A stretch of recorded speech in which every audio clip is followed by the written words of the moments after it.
हमें गीता क्यों पढ़नी चाहिए? गीता परिचय अभियान के वरिष्ठ आचार्य श्री संतोष गुप्ता जी द्वारा ये प्रस्तुति है। श्रीमद् भगवद गीता का राष्ट्रीय अधिवेशन 21/12/2025 को श्री फोर्ट ऑडिटोरियम दिल्ली से ये लाइव प्रोग्राम है। ये लाइव शो आपके सामने दिखा रहा हूँ।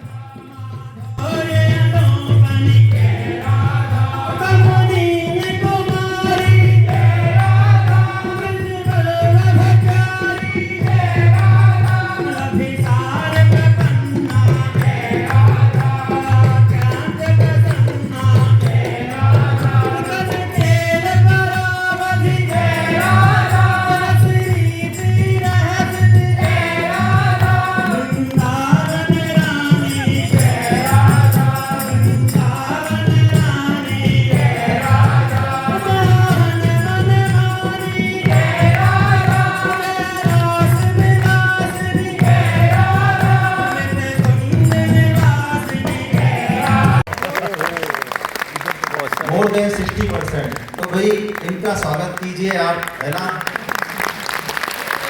पुराने साधकों की ड्यूटी है कि इनका स्वागत करें आप। तो मैं आपसे एक चीज पूछता हूँ नए साधकों से, आपके घर में एक चैन पड़ी है मोटी, बहुत दिनों से पड़ी है। आपकी मम्मी थी तब भी पड़ी है, आपकी सासू जी और वो दादी जी थी तब भी है। बाई आती है, कभी उसको उठा के इधर रख देती है, कभी कोई बच्चा खेलता है, कभी ऐसे पड़ी है वो चैन, आराम से पड़ी रहती है। 20-25 साल से आप देख रहे हो उस चैन को। अचानक कोई आपका मित्र आता है, जौहरी आता है और 24 कैरेट गोल्ड है भाई। ऐसा सोना तो आजकल मिल नहीं रहा है, इतना प्योर सोना है ये, इतना बढ़िया चीज है। अब मैं आपसे पूछता हूं, वो चैन कहाँ रहने वाली है? उसके साथ आप क्या ट्रीटमेंट करने वाले हैं? अच्छा, आपको 850 रुपए खर्च करने की जरूरत है गीता सेमिनार में जाने की कि चैन के साथ क्या ट्रीटमेंट किया जाए, सोने की चैन के साथ? ऑटोमेटिक आपको जो करना है वो आप उसके साथ करने वाले हैं। बिल्कुल यही हमारे जीवन के साथ है सज्जनों। जैसे हमको इस जीवन के बारे में पता चलता है कि ये जीवन क्या है, इसका पर्पस क्या है, इसका ओरिएंटेशन क्या है, टोटल माइंडसेट चेंज हो जाता है। बस गीता ये करने वाली है, गीता हमारे साथ ये करने वाली है। और गीता की ये पंच लाइन है,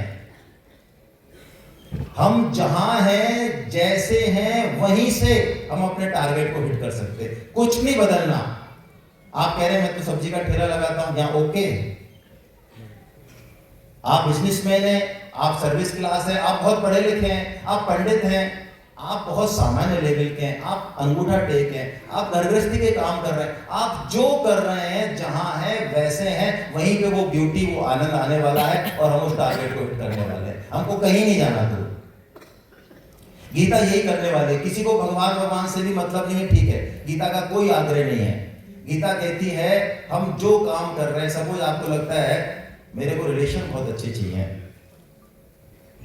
हमारे पति पत्नी के रिलेशन जो है वो बहुत बढ़िया हो, हमारे घर के रिलेशन अच्छे हो, मेरा बिजनेस अच्छा हो, मेरी पढ़ाई अच्छी हो, मैं जो नौकरी कर रहा हूं, ये मेरा डिप्रेशन, ये मेरा भय, ये तनाव, ये दूर हो। हाँ, जो चाहिए वो हमें गीता से मिल जाएगा। ये गीता की बात है, सबके लिए जरूरी है।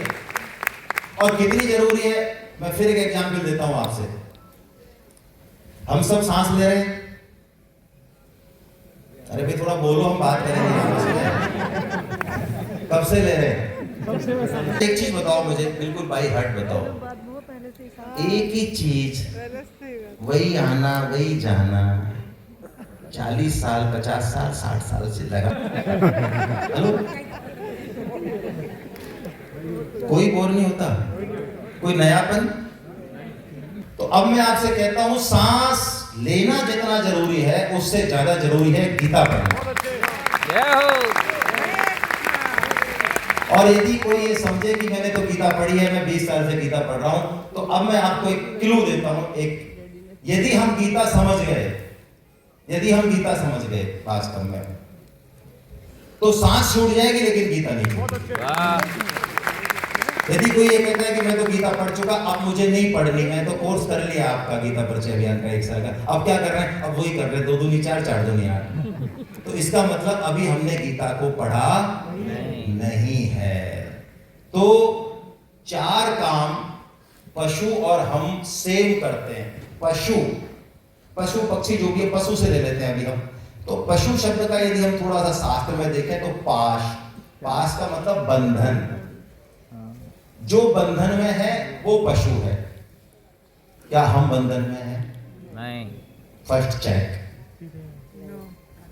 अच्छा, हम क्या खाते हैं? जो खाना चाहिए या जो हमको पसंद है? हेलो, पसंद है। जनरली हम क्या पहनते हैं? पसंद है। जो हमको पहनना चाहिए सनातन संस्कृति से, या हम किन लोगों से बात करते हैं, हम कौन सा चैनल देखते हैं, हम व्हाट्सएप देखते हैं, सोशल मीडिया पे कहाँ, हमारा पूरा जीवन जो है हम देखें सुबह से हम कब उठते हैं? जब उठना चाहिए। हम एक स्वभाव लेके आए, सभी एक स्वभाव लेके आए, और हम सब उस स्वभाव के वश में हैं। और हमको ये ताकत दी भगवान ने कि जैसा भी हम स्वभाव लेके आए, कोई चिंता नहीं गीता को, गीता बिल्कुल नहीं पूछती हम पापी से पापी हो, हम दुष्ट से दुष्ट हो, हम कैसा भी बुरा स्वभाव लेके आए, गीता कहती है सबकी एंट्री हमारे पास।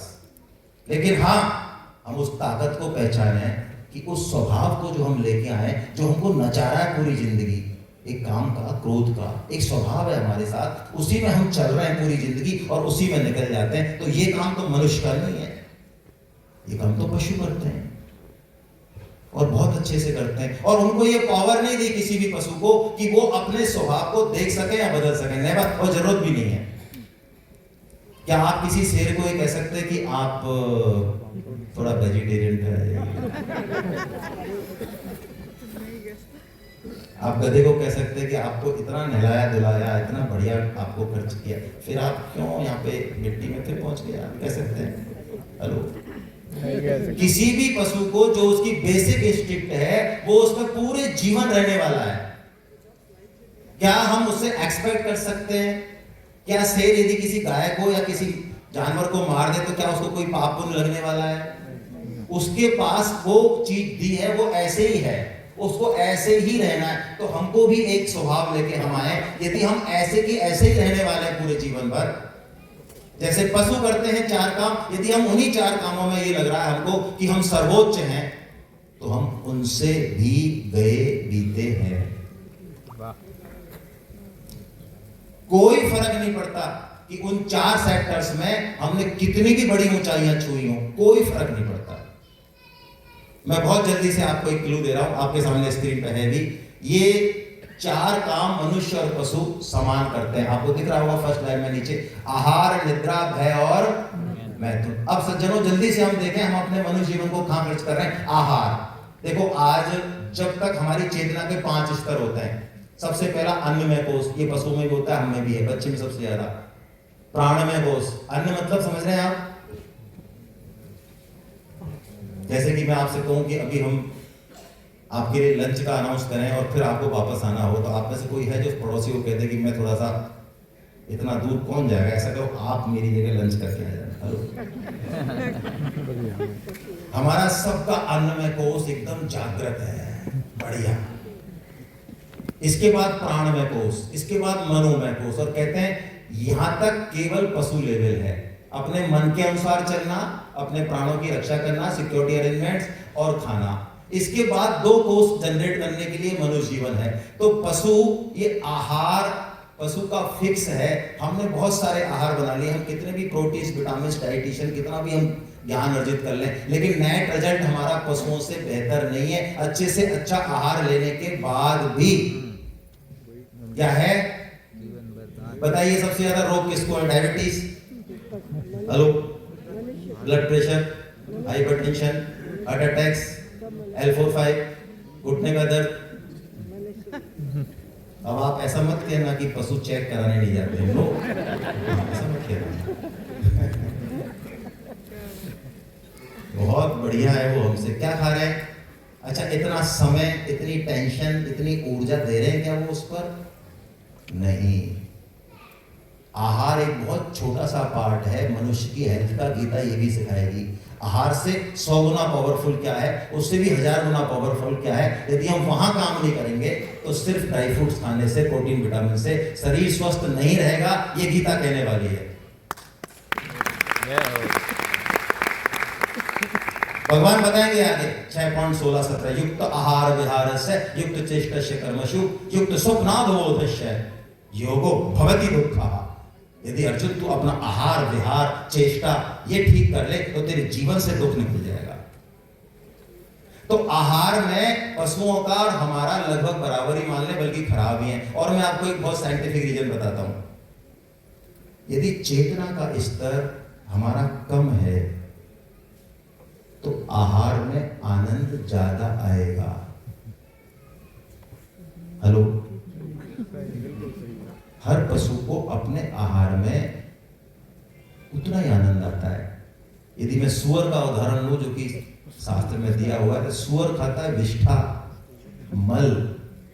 लेकिन आपको क्या लगता है सुअर को विष्ठा खाने में थोड़ा सा टेंशन होता होगा या कंफर्टेबल है? हेलो, हम देखते हैं वो भागता है अपने आहार की तरफ। इसका मतलब है उसको भी अपने आहार में आनंद आ रहा है। अब मैं आपसे कहूं, हम सब सीरी फोर्ट स्टेडियम में 1700 लोग बैठे और एक से एक इंटेलेक्ट बैठे, हम सब चले और उनको समझाएं, भाई साहब क्या कर रहे हो आप, ये इतना बढ़िया नाश्ता है, उसके बाद हाई टी भी है हमारे यहाँ, तो फिर बढ़िया लंच है, आप आओ इधर।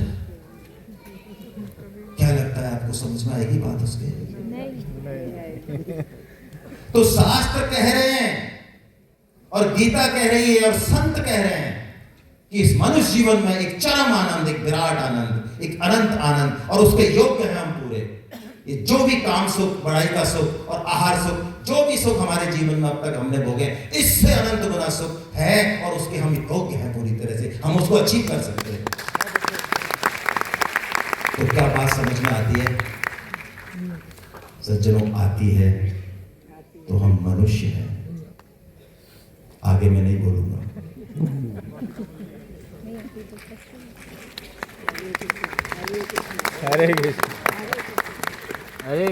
विवेक वो चीज है जो हमने नहीं देखा, उस पर भी वो विश्वास करने के लिए कह सकता है। तो आहार के मामले में हम पशुओं से श्रेष्ठ नहीं है। दूसरा, निद्रा। क्या हम सपोज मैं बहुत बड़ी पॉश कॉलोनी में हूँ, बहुत अच्छा बंगला है, बहुत अच्छा बेडरूम है, 10 लाख का बेड है, कुछ भी है।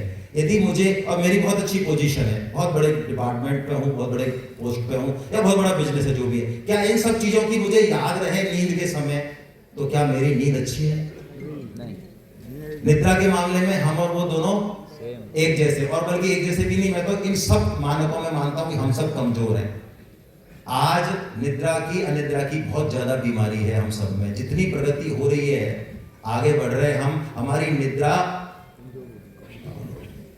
यूएसए में तो जो है कहते हैं 70% लोग स्लीपिंग पिल्स लेके सोते हैं, और हम भी उनसे कह रहे हैं कि भाई साहब आप रुक जाओ, बस थोड़ी देर रुक जाओ, हम भी आपके पीछे पीछे जा रहे हैं, हम कम नहीं है आपसे किसी बात में। हाँ, यूएसए वाले क्या कर लेंगे, हम उनसे आगे निकलेंगे, हम कोई कम है उनसे? हाँ। भय, तीसरा भय। जितने भय जानवरों को, उनको एक पर्टिकुलर भय होगा, इस स्पीशीज से होगा, ऐसे होगा। हमको देखो आप कितने भय जीवन में। आज हम इतनी पोजीशन पे, इतनी कैसी भी प्रोग्रेस करने के बाद भी बहुत सारे भय। अरे बच्चा नहीं आया स्कूल से, उसका भय, अपने बिजनेस का भय, अपनी नौकरी का भय, और नहीं तो बहुत सारे भय, बुढ़ापे का भय, बहुत सारे भय थे। जन्म, मृत्यु, जरा, व्याधि, ये कहते 4 बहुत बड़े भय हैं। जन्म में कितना दुख होता है पता नहीं, लेकिन माताओं को तो पता है। और शास्त्र कहता है माताओं को जितना पेन होता है डिलीवरी में, बच्चे के जन्म के समय, उससे 100 गुना पेन बच्चे को होता है। मृत्यु में कितना पेन होता है, ऐसा कहते हैं शास्त्र में लिखा हुआ 1000 बिच्छू पुराने लोग जब, आजकल तो बिच्छू को हमने तो सबको खत्म कर दिया है ना, हमसे तो पहले गांव में बिच्छू काटते थे, तो कहते हैं बिच्छू काटता है तो पूरी रात आदमी तड़पता है, तो एक बिच्छू से इतना तड़पता है, तो जिसको बिच्छू ने खाया हो वो कह सकता है कि 1000 बिच्छू का दर्द क्या होता है। यदि मेरे को बिच्छू ने नहीं खाया तो आप 1000 को 2000 को मेरे क्या फर्क पड़ रहा है। तो कहते हैं इतना दर्द होता है मृत्यु में। तो आहार, ये जन्म मृत्यु जरा व्याधि, इन सब दुखों से गीता एक ऐसा चैलेंज करती है कि हम हमेशा हमेशा के लिए छूट जाएंगे। और चौथा मैथुन, सेक्सुअल प्लीजर। सज्जनों, इसमें भी हम उनसे बेहतर नहीं है। आज मनुष्य इस क्षेत्र में जितना गिरा है, कोई लिमिट नहीं है उसकी। और ये चीज जो कि सृजन है, इतना सुंदर है, अरे भगवान, आप उस सोच नहीं सकते, भगवान ने इसको अपना रूप बताया। किसको? काम को। हाँ, काम को, मैथुन को। हाँ, धर्मो वृद्धो भूतेषु कामोस्मि भरतर्षभा, ऐसा बोलते हैं कृष्ण गीता में 7.11 में कि अर्जुन, ये जो काम है जिससे सृष्टि का सृजन होता है, जिससे तुम्हारा सृजन हुआ, ये मैं ही हूं, मेरा ही रूप है। अरे महाराज, लेकिन इस काम को हमने कितना विकृत कर दिया कि जो काम, जैसे पशु है, वो एक पीरियड है उसके पास, एक साल में 1 महीना 15 दिन, जो पीरियड होगा उसमें, और जो उसके साथ पार्टनर होगा उसमें, दैट्स ऑल, खत्म। लेकिन हम 24 घंटे 30 दिन 60 70 80 साल, कितना भी, ये छोटी सी चीज, एक सुंदर चीज जिसको हमने ऐसा विकृत करके हमारी खोपड़ी पे बैठ गए, 24 घंटे हमारी जो एनर्जी है वो चैनलाइज नहीं हो रही। ऐसी क्या चीज है? इसमें भी हम उनसे श्रेष्ठ नहीं है। तो सज्जनों, अब प्रश्न आता है कि आखिर हम श्रेष्ठ क्यों हैं? कहते हैं हम श्रेष्ठ हैं मनुष्य पशुओं से, तो श्रेष्ठ क्यों है? ऐसी क्या वीटो पावर है हमारे पास? क्या वीटो पावर है? और जिन चीजों में हम समझते हैं कि हमने बहुत बड़ा काम किया, बहुत बड़ा काम किया, वास्तव में वो काम नहीं है। आपको मैं एक बहुत सूक्ष्म बात निवेदन करूं। अभी हमारा जन्म जहां हुआ है, यदि हम गीता पढ़ें तो हमें पता चलेगा कि हम इन्हीं माँ बाप के पास क्यों आए। मेरा जन्म दिल्ली में क्यों हुआ? यही मेरी पत्नी क्यों बनी? यही लोग जो मेरे साथ हैं, ये क्यों मेरे साथ हैं? इन्हीं के साथ मेरा अटैचमेंट क्यों है? आखिर ये क्यों इकट्ठे हुए मेरे साथ? कोई पुराना सिस्टम है, कोई लॉटरी सिस्टम है, या क्या है? और करना क्या है इनका मुझे? ये जो लोग भी मेरे साथ हैं, जो भी मुझे सामर्थ्य मिली, धन मिला, पैसा मिला, बुद्धि मिली, आखिर किस लिए मिली? मुझे करना क्या? और मुझे क्यों मिली? क्या इसके पीछे कोई साइंस है? हाँ, इसके पीछे कोई साइंस है।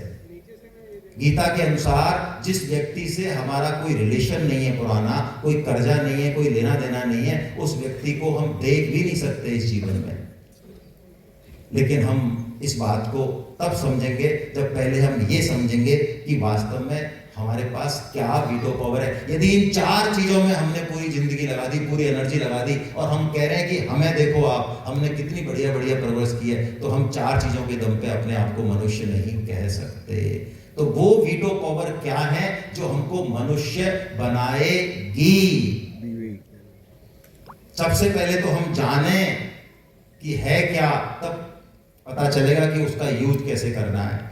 तो एक चीज है जो हमको बिल्कुल अलग करती है बाकी सभी स्पीसीज से, पशु ही नहीं, सभी स्पीसीज से हम बिल्कुल डिफरेंट हैं, हम बहुत अलग हैं, हमें बहुत स्पेशल क्वालिटी के साथ भेजा है। सज्जनों, हम जगत को अनुभव कर पाते हैं ना, हम देख पाते हैं ना, हम सुन पाते हैं ना, क्यों? क्योंकि भगवान ने हमें उस तरह की पावर के साथ भेजा है। ऐसे ही भगवान ने हमें एक चीज और दी है जिससे हम भगवान को भी अनुभव कर सकते हैं, अपने आप को भी अनुभव कर सकते हैं, अपने जीवन को भी अनुभव कर सकते हैं, और वो है विवेक। विवेक क्या चीज है सज्जनों? वो चीज हम थोड़ा देखेंगे, उसके बाद फिर हम आगे चलेंगे। ये विवेक क्या है? साक्षी भाव, दृष्टा भाव, सत असत का ज्ञान होना। विवेक वो चीज है, हम सब सरल भाषा में इसको देखें, हम अपने पूरे जीवन को देख सकते हैं। आज मैंने 40 साल कैसे निकाले, ये मेरे साथ क्यों हो रहा है, ये ऐसा मेरे साथ ही क्यों है। कोई भी पशु पक्षी अपने बेसिक इंस्टिंक्ट में, स्वभाव में जिएगा, वो अपने आप को देख नहीं सकता। देखिए, क्या कोई कुत्ता, गधा, घोड़ा ये डिसीजन ले सकता है कि मैं अपनी लाइफ से बहुत परेशान हो चुका हूं, अब मुझे गीता पढ़नी है, सीरी फोर्ट चलना है, रजिस्ट्रेशन कराना है? क्या वो सोच सकता है? कितना ही जीवन में दुख आए तब भी, सुख आए तब भी, कभी नहीं सोच सकता। उसके साथ जैसा होना है वो होगा, लेकिन हम ये सोच सकते हैं कभी जीवन में, जनरली दुख के समय हमें ऐसा लगता है कि यार ये हो क्या रहा है हमारी लाइफ में, ये क्यों हो रहा है, मैं आखिर कौन हूँ, इनसे मेरा क्या रिलेशन है, ये माता पिता से, क्या ये सृष्टि जो मैं देख रहा हूँ इसके पीछे कोई सिस्टम है क्या, कोई है क्या बनाने वाला इसका, और मरने के बाद क्या मैं कहीं जाऊंगा या खत्म ही हो जाऊंगा, आखिर मैं आया कहां से हूं, ये जो चीजें लाया हूं मैं, ये लाया कहां से हूं, क्यों मैं इतना अच्छा हूं, क्यों ये इतना बुरा है, क्यों मैं इतना बुरा हूं, क्यों ये अच्छे, ऐसा ये सिस्टम क्या है, जन्म से ही बाई बर्थ हम में इतना डिफरेंस क्यों है, ये सब चीजें क्या है। यदि इस तरफ हमारा थोड़ा सा ध्यान चला गया तो हम कह सकते हैं कि हाँ, अब हमने अपने विवेक को सदुपयोग किया, और जिस दिन ये विवेक जग जाता है फिर ये बदल जाता है चीजें। फिर अब तक जो हम चल रहे थे अपने आप को इंटेलेक्ट मान के, साक्षरा है ना, ये राक्षसा, इसको पलट दे तो हम साक्षरा, वही ताकत है हमारे पास। अब उसको हम किधर यूटिलाइज करते हैं बस उस पर डिपेंड होगा। जैसे कि मैं बताऊं, रामकृष्ण परमहंस के पास जब विवेकानंद जी गए, विवेकानंद जी क्या है, गुरु ढूंढ रहे थे, तो शुरू में वो ब्रह्म समाज के फॉलोअर थे, तो उन्होंने रामकृष्ण परमहंस से काफी प्रश्न पूछे, और जब वो दोबारा गए, दोबारा प्रभावित हुए वो उनसे बहुत, दोबारा गए तो रामकृष्ण परमहंस ने उनसे पूछा कि आपके जो वो दोस्त थे पहले 4-5, वो कहाँ गए। हालांकि वो ब्रह्म समाज के थे, लेकिन फिर भी वो दोस्त कोई नृत्य देखने चले गए थे, किसी वैश्या क्या है नर्तकी का। तो विवेकानंद जी बहुत सहमते हुए से बोले, झिझकते हुए से, कि वो नर्तकी का नृत्य देखने गए, ऐसे करके सिर झुका लिया उन्होंने। तो रामकृष्ण परमहंस बोले, हाँ कोई बात नहीं, कोई बात नहीं, जब भगवत कृपा होगी तो यही नर्तकी पलट के कीर्तन हो जाएगा।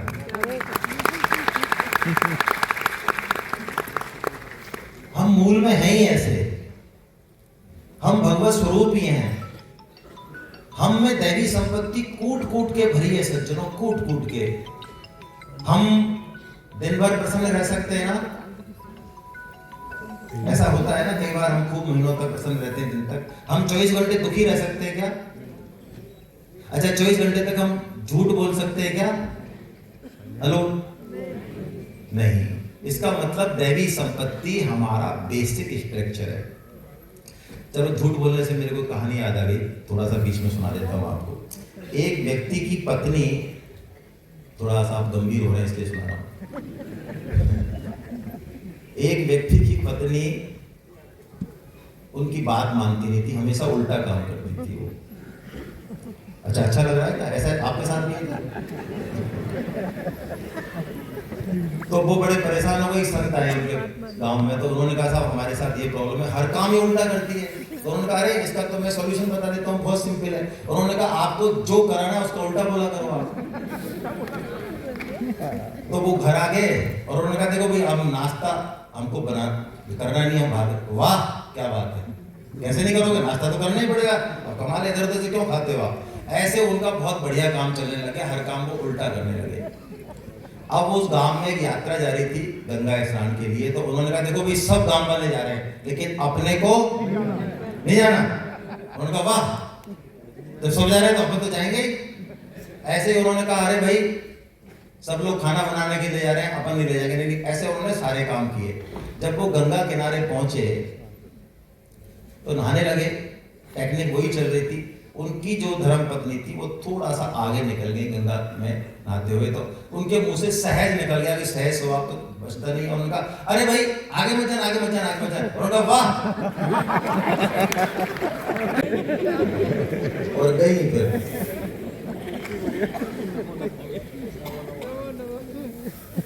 तो दैवी संपत्ति हमारे अंदर पहले से है। संपत्ति हमने एक्वायर की है। और गीता का एक बहुत बड़ी पंचलाइन, गीता कभी नहीं कहती कि दैवी संपत्ति अर्जित करो, ये सीखो, ये अच्छी चीज सीखो ना। गीता एक बहुत अलग बात कहती है कि हम पहले अपनी आसुरी संपत्ति को पहचाने इस विवेक के द्वारा और उनको जरा हटाना चालू करें, तो जैसे ही वो हटेंगी अंदर से 24 कैरेट गोल्ड निकल के आ जाएगा। और परम श्रद्धेय स्वामी जी महाराज, जिनका आधार हम लेते हैं, आप देख रहे हैं वो पुस्तक रूप में विराजमान है यहाँ, परम श्रद्धेय स्वामी रामसुखदास जी महाराज।